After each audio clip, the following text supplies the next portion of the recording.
यो चाहिँ बुटोलमा पर्छ, बुटोल देवीनगर चौपारी 3। भर्खर त जेब्रा क्रसिङ त देख्नु भयो, जेब्रा क्रसिङको हालत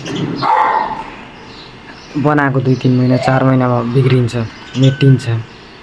अब बच्चा-बच्चीहरूले हामी जस्ताले कसरी क्रस गर्ने, कसरी गर्ने भन्नुहोस् त? को छ रेस्पोन्सिबल यसको लागि?